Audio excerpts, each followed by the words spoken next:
Good afternoon. It's sunny days and it's sunny outside. I think the sun is somewhere. Where is the sun at?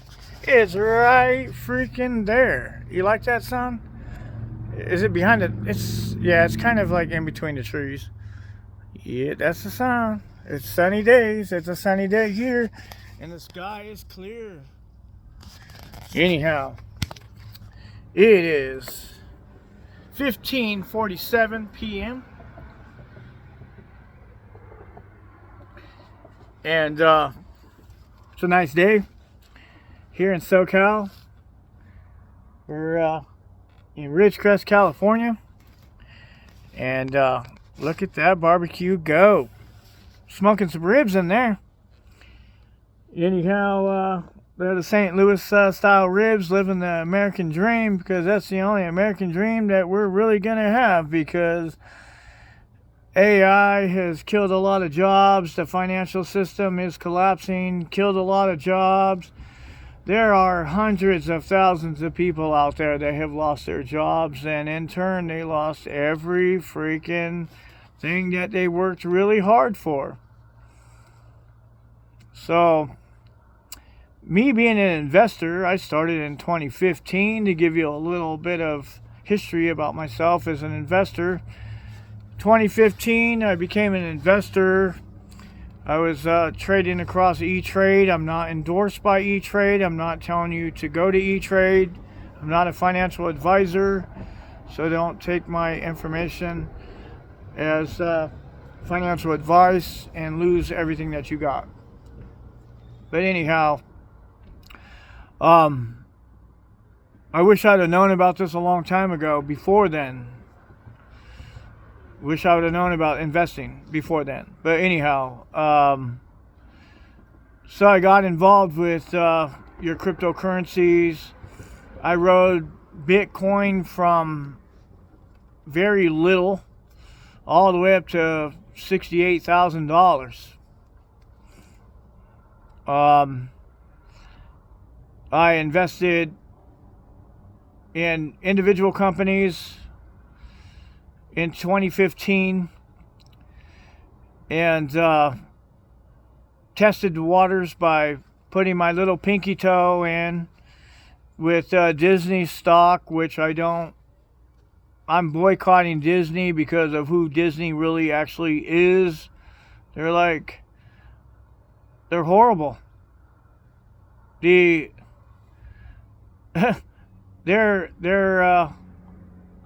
horrible. If you know about Disney's recent history, they're involved in the, according to the news, whether it's true or not, they said that Disney was involved with human trafficking of underage kids and so forth. And then they got some really shady business practices, which I don't endorse. But anyhow, investing is not a bad idea. Any way you can make a little bit of money, make it. Get that money while it's there. Because one day it won't be. So, when it comes to investing, I used to invest in some military defense stocks like Lockheed Martin, Boeing, General Dynamics, Orbital ATK, Raytheon, and so forth and so forth. And they are good stocks to invest in. It's kind of a slow growth, but if you're looking at trying to make quick money, you'll look at it as like slow growth, but they actually have compounded since 2015. Some of the companies have actually went up like $40 a share. And if you got a lot of shares, you multiply, that $40 across how many shares you actually have. And you'll be sitting pretty good. And they also pay dividends as well. It's not a real high dividend, but they do still pay you while you own a piece of their company, because that's what investing is you buy a share. You buy a share of the company. You own a piece of the company. You're actually loaning the company money when you buy a share. You're telling them, hey, I'll give you, we'll just use $100. That's not the average price per se. So you tell them, hey man, I'm going to give you I'll give you $100 to buy a share of your company. And then while you're doing that, while you own that share, they pay you dividends. It's like you become the bank, and you become the person that loaned them money. You're buying a piece of their company, and their company becomes collateral. And so therefore, you become a bank.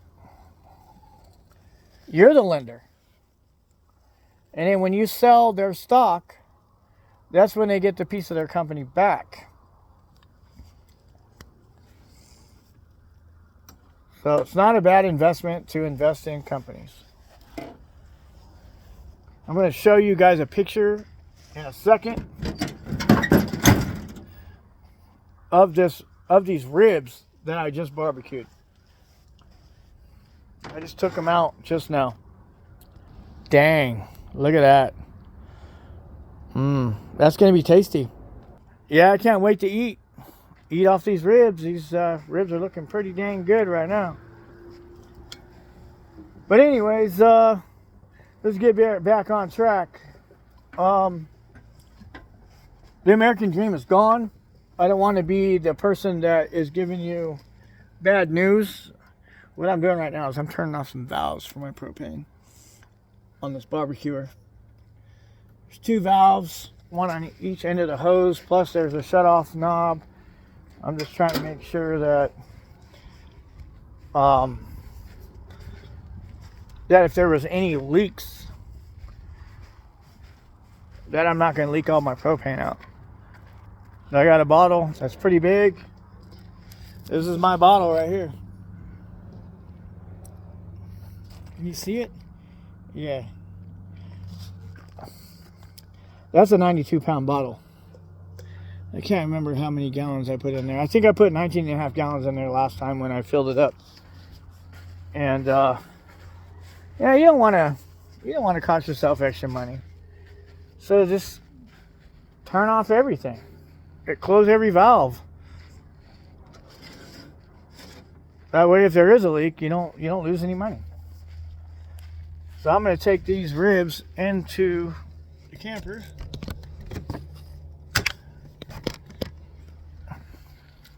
Bear with me as I'm using my free hand that has the phone in it, so it's going everywhere.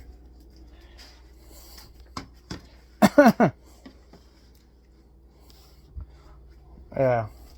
Okay, so now things are going to be more stable. Because I was carrying the ribs with the other hand, and I had the phone in the free hand.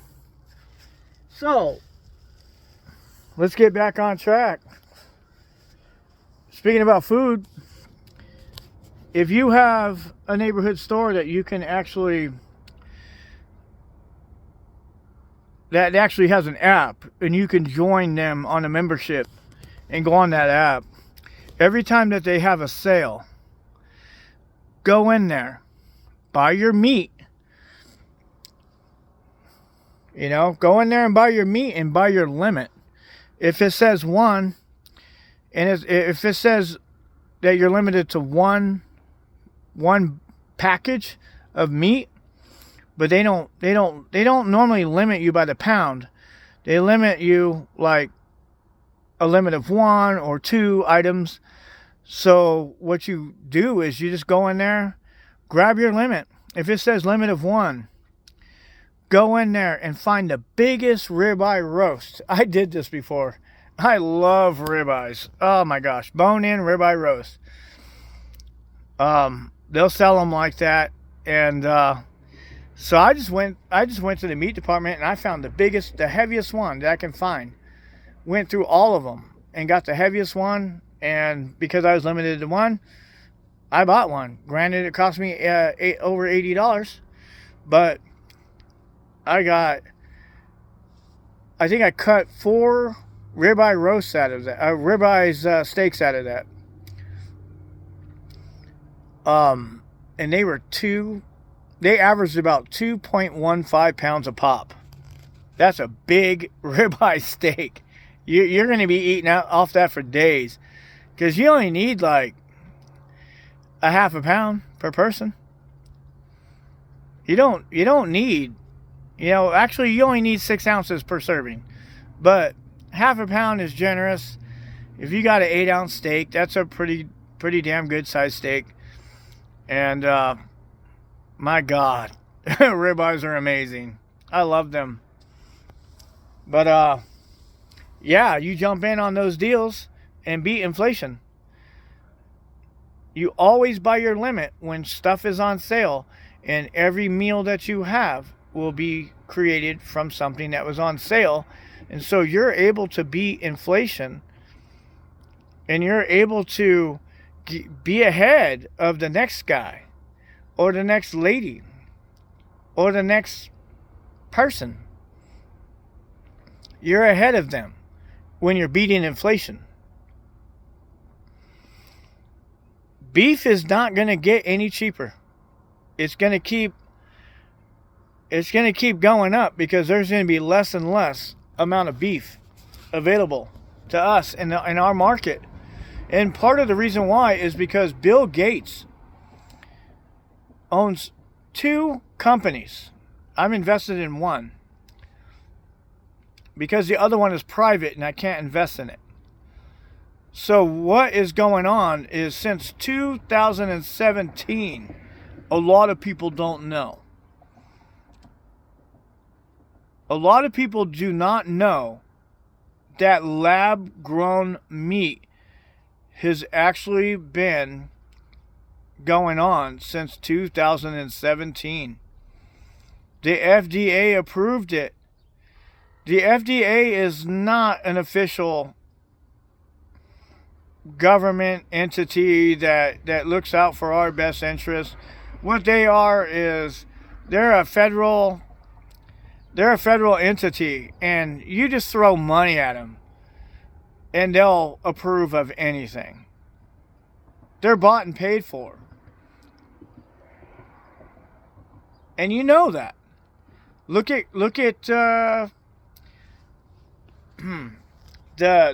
okay, I'm going to say it in a code word so I don't get flagged, but look at the virus. It started in 2019. That's when they manufactured it and released it, and then it really became a thing in 2020. They talked about it in 2017. If you don't believe me, look at the Bill and Melinda Gates Foundation. What did they call that? Oh my gosh, I'm having a brain fart right now. I've said this so many times, I should have it on the tip of my tongue. Bill and Melinda Gates Foundation, Event 201. Event 201. Look that up on Google. It'll show you that they were getting ready for a pandemic. Actually, it was a plan-demic, because they planned it. They got all the people involved. They got all the players involved. Everybody was going to make money off of this. When they freaking bioengineered a virus that wasn't even that bad. Now, I got it. A test that I took said that I got it. But I didn't care. It didn't hurt me. It didn't stop me from going to work. I hit it. I went to work and I lived. I didn't die. Nothing's going to kill me ever. If I haven't died yet, nothing's going to kill me. I've already been through like the hardest shit that you can ever think of in life. It's not going to happen. But this thing that went on, that was totally planned. I don't give a... about what anybody says. It was planned.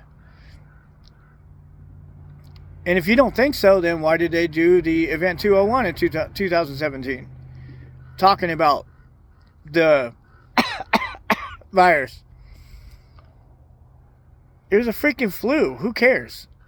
Flus come and go. They come every year. But this time they scared people so bad. And I can't even believe that the media went along with it. The government went along with it. Everybody went along with it. Yelling, beer cough, beer cough, beer cough, 24 hours a day. I kept track of that at work. I worked at a military base as a contractor. And I told my friends, I was like, I told them, I go, this is what's going to happen. Something is getting ready to happen. It's going to happen real soon. A lot of people like really didn't know what I was talking about. Sorry, I looked at a car that was driving by. Squirrel. But yeah, a lot of people didn't understand what I was talking about. And you know, discreetly, maybe some of them thought I was crazy. Maybe some of them actually believed me. But I'm a man of my word, and I do research behind everything I talk about. I do not talk about things that I don't know anything about. Well, the happened, and I told everybody about that it was coming up. And then I also told them, I go, this is the stages that they're going to do. They're going to release 4 different strains. And among this whole thing, while they're doing this whole thing, this is what they're going to do. First, they are going to have the government force you to take a test. And then ultimately, make a long story short, at the end of the whole thing, if you didn't get a shot, you were going to lose your freaking job.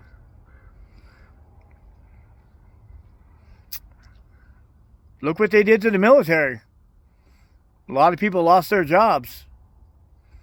Look at the military contractors that refused to take an untrue and untested vaccine. They lost their jobs. They were ultimately taking stages for you, using psychological warfare with saying beer cough, beer cough, beer cough, beer cough 24/7 on the freaking on every radio station that would go along with it, and on every single TV station that would go along with it. They yelled beer cough, beer cough, beer cough, beer cough, beer cough. You're gonna die. Oh my gosh, look at all these people. Oh my gosh, the numbers are getting higher. Oh my gosh, everybody in the whole world is dying.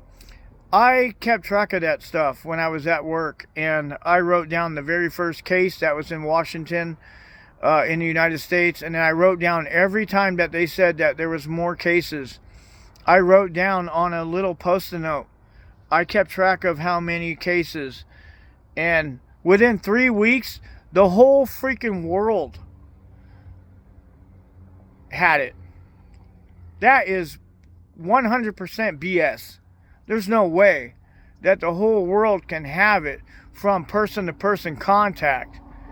That is total BS.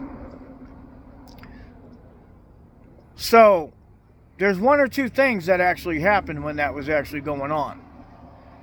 It was either they were spraying the skies, and that's, you know, everybody shares air. So, like, the whole world shares air. That's how you can get it real quick. That's how the whole world can get it real quick. But was it in your water supply? Who knows? Maybe they hit that too. Everybody drinks water. You don't drink water, you die. You know, your body is 75 to 80% water in content. The rest of it, you're like cellulose and freaking proteins and whatnot. So, was it in your food? Did they contaminate the food supply? Who knows? But I did see a lot of freaking chemtrails. every time that there was every time that there was clouds coming in off the coast of California, seen lines after lines after lines after lines in all different directions. They were painting the skies full of chemtrails. I know the difference between a chemtrail and a contrail. A contrail is one that is naturally created when aircraft fly at certain altitudes where they take in the cold air and it gets converted to jet exhaust, which is very high temperature, and it creates a contrail. And that contrail actually dissipates pretty quickly.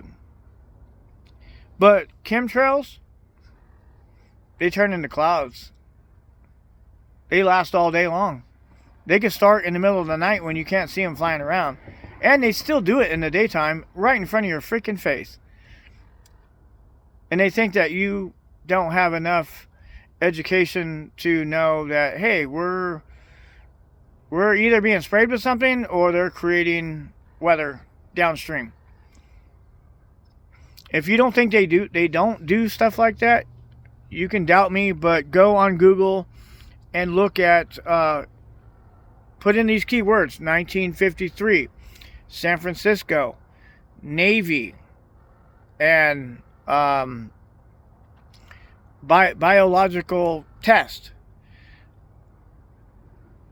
You can put it in there any way you could think of, but you'll pull it up and it'll show you that the United States Navy was behind this project. I don't know who it's for, but they were behind it. The government tests us like freaking, oh my gosh, I had something fly like by my face. Anyways, the government tests us like lab rats.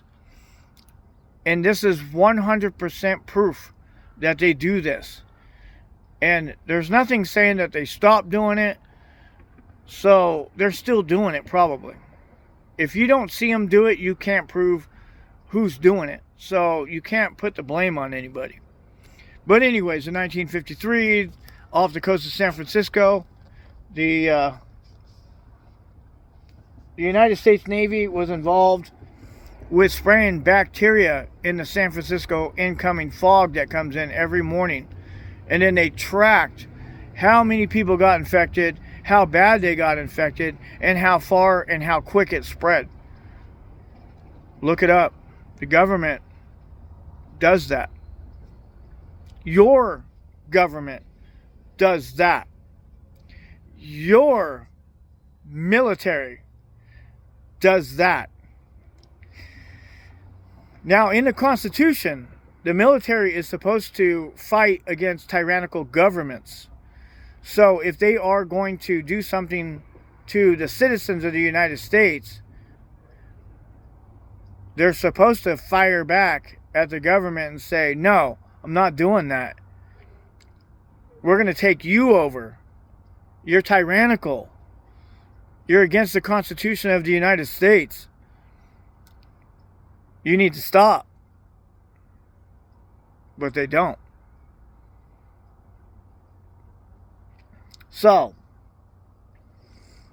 let's go back to something else that's happening.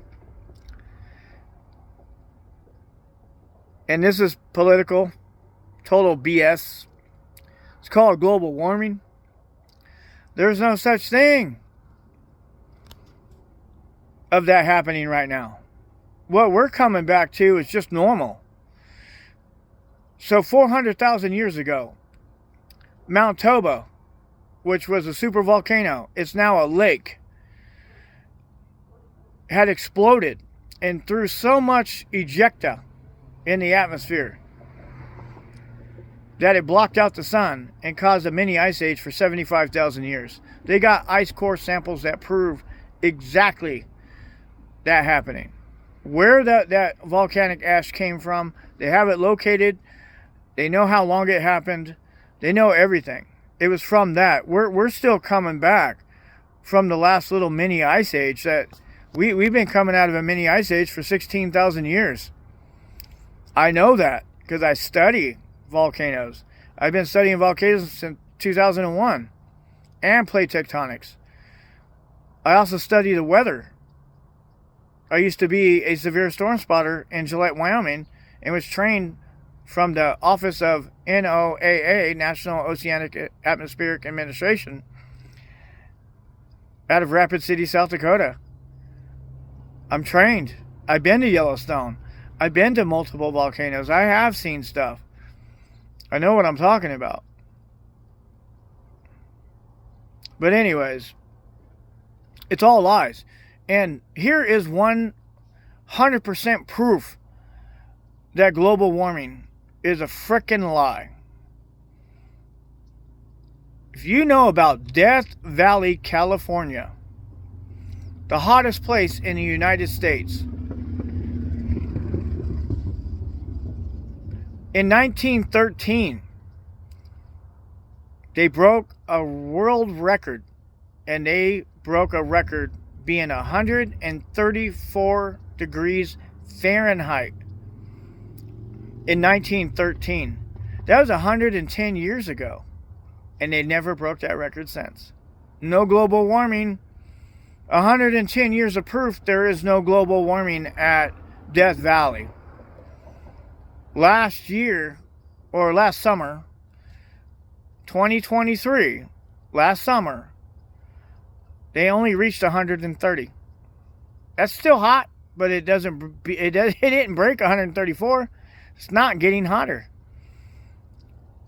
Death Valley and the Mojave Desert, as far as I've known since I was 14 years old, has always stayed the same temperature as it always has. In the hottest part of the summer, in Barstow, California, it gets 118 to 119 degrees. That's normal. It's a 2-week period, and then it goes away. Totally normal. It was freaking hot last summer, but, you know, where I live at, in Ridgecrest, and, you know, I turned a lot of hats to salt. Look at my hat. You see that white line? That's salt. That's the outline of my sweat. I got shirts that have salt on the back of them. Everywhere that my body contacted and sweated got salt on it. But we're not getting warmer. That's pure BS. And if burning fossil fuels is so bad for our environment, why do we have on a daily basis 235 through 250 military aircraft in the sky at all time burning JP-8, which is a refined form of it's a good form of kerosene. It's jet fuel. Do you not think that jet fuel doesn't cause carbon dioxide? Now, burning anything made out of carbon creates carbon dioxide. And an incomplete burning of a fuel, or, well, anything can be a fuel, because, you know, you got three parts that create fuel or create fire for combustion. You have oxygen, you got fuel, which can be wood, gasoline, diesel, whatever you want to call it. So you got those two parts of the triangle: oxygen, fuel, and then heat, a heat source. If you take a little bit of that heat source away, you have an incomplete combustion, and that causes carbon monoxide. But when you have a thorough burning, you get carbon dioxide. 2 parts of carbon and 1 part oxide. 1 part oxygen. So anyways, if global warming is their biggest concern, then why are they flying jets and military jets all day long? Every single day there's in between 230 to 250 aircraft from the military up there. And then you have your commercial flights as well. And then you have your private flights as well. I know that an R-17 aircraft, when it's going off the runway, it's a heavy lift aircraft. You can put tanks in there. That's what they use those for. They lift heavy things for the military and fly them from one country to another or from one state to another state. They transport. One of those aircraft taken off the runway will burn more fuel than I burn in my little pickup all month. Easy. So what are they crying about? If they're so worried about us burning fossil fuel, then why don't they stop? Why don't they stop flying all that stuff? Why don't they do something to reduce their emissions? Why don't they do something to stop their contribution to global warming? They don't. They just want you to do it. They want control over you. They want to charge you more for everything. When does it stop? It won't stop until we write our state representatives. It won't stop until we contact our regional representatives. It won't stop until we constantly hound the White House and tell them, stop. We don't want this anymore. We're going to take a stand. We don't want this anymore. If you continue this, I ain't voting. I'm not going to vote for you next election. I guarantee you get their attention then, because they want to stay in power and keep getting those under the table deals and behind the backroom deals and all the power that they have, and get all the free stock that they get all the insider trading that they do, which they're not supposed to be doing, but they do it anyways. Look at Nancy Pelosi. She got a big insider deal on NVIDIA. NVIDIA is a microchip company who is a subsidiary company out of TSMC. I think they're the mother microchip company in Taiwan. She got an insider trading hunch to where they were going to bring that company to Arizona and build a microchip company. There's a jet flying overhead right now. It's really loud. Every time I hear that noise, that's money right there. That noise means money. The amount of fuel that they burn per hour is astronomically insane. It's a lot of tax money just freaking going right out the exhaust of some freaking jet so they can go steal someone else's land, steal their oil, steal their natural gas, steal all their resources on our tax money, because we're paying for it. We're paying the military to go steal someone else's resources so they can give it to another company. They can give it to a corporation. Wow, right? And most of our wars are fought over energy, natural gas and oil.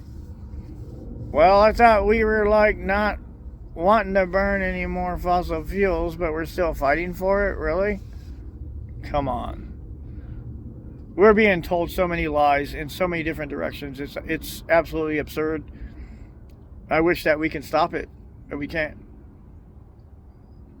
We would literally have to have another country come in there and just blow up the whole White House and start all over again. But then, slowly but surely, those little freaking greedy sharks are going to come back in and try to get that money that the predecessors did before them, before the White House got blown up. Sorry, somebody drove by. Squirrel moment. Anyways, let's talk about the borders. Okay, so in the media, according to the media, we only have one border, and they always say the southern border. There's multiple borders on the southern side of the United States. There's not just one border. And then number two, why are we so worried about the south and we're not worried about the north? And then we also have another border that you can't see because it comes in from the sky.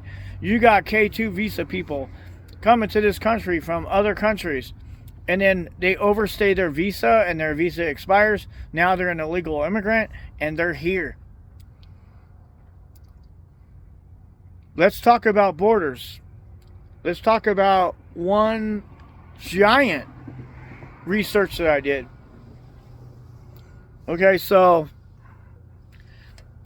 188 years ago, there was a battle called the Battle of the Alamo. And you know where that was at? That was like down there in Texas. Texas didn't even belong to the United States. The United States freaking stole land from Mexico. And then pushed them out. And that was 188 years ago.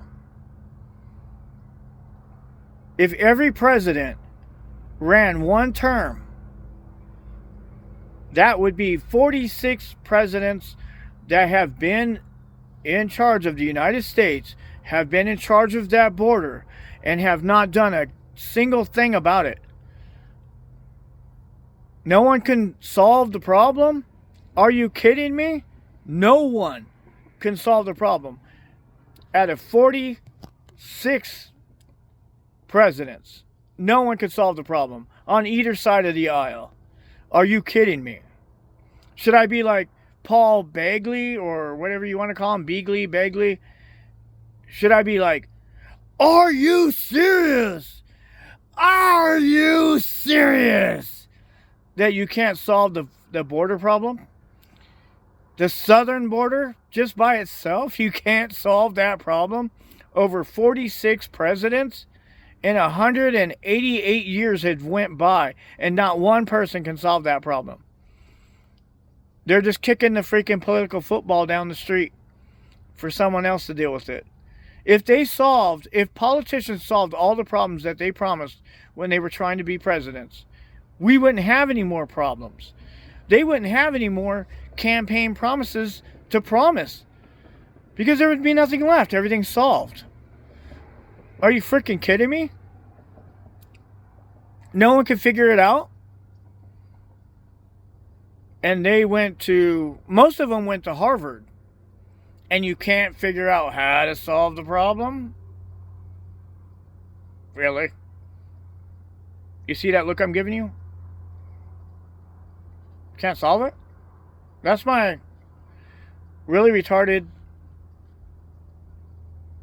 over the top, over emotional facial expressions, because it's entertaining. But yeah, they can't solve the problem. I don't believe them at all.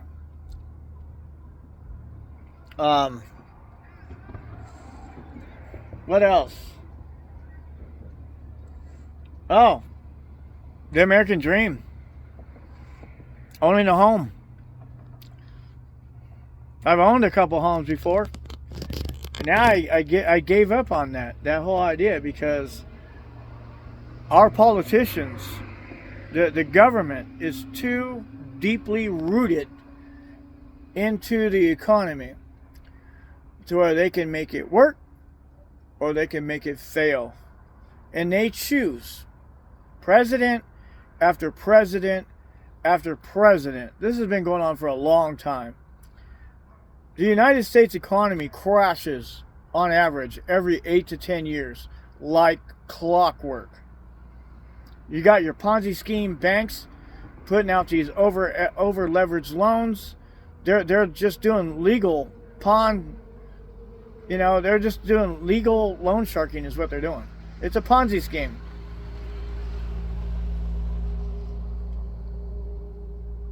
And they're all involved in it. So you get a loan for 30 years, But you know that the banks are going to collapse. The whole financial system is going to collapse every 8 to 10 years. And you probably end up losing your job. It's just musical chairs. You'll eventually lose your job. It'll hit your industry one day. And then the banks, they take your loan, and your loan has been defaulted. So they take your asset that you were trying to buy, which still belongs to them. You're just renting it. They take your house and they put it back on their balance sheet. And guess what? You're out the door. You have no home. They don't care. You're out on the street. You have to freaking figure something out. And then they figure that it takes anywhere from, these cycles that they have. They figure that, okay, after a collapse, that after so many years that people are going to forget about, oh my gosh, it was so bad back then. It was so horrible. They expect you to forget about that and your feelings go away, and they expect you to have confidence in the market, confidence in the financial system again, to where you feel comfortable about, like, okay, I'm gonna buy another house. It's a scam. It's planned. It's planned like everything that they do. Just like the virus. That was a pandemic. That was planned. Google this. Bill and Melinda Gates Foundation, 2017. Event 201. You'll find that this whole thing with the virus was planned. That caused a lot of people to fail and give the bank back the house, give the banks back the cars. So basically, if you lose your house and car, you basically rented it from the bank, because the bank financed you to have that house and have that car, and then you go out there, you drive it, you live in it, and then eventually you lose it. It's a plan. They have it all planned out. It's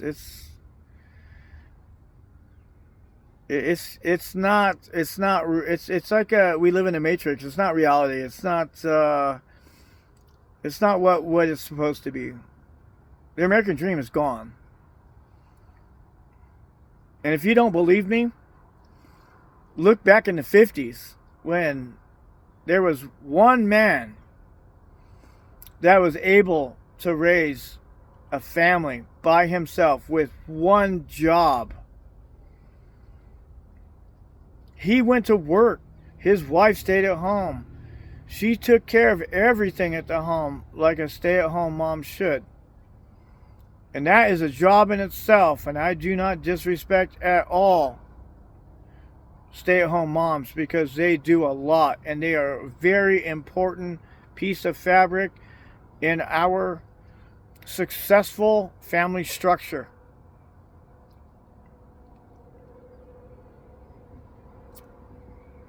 But anyhow, I've said enough.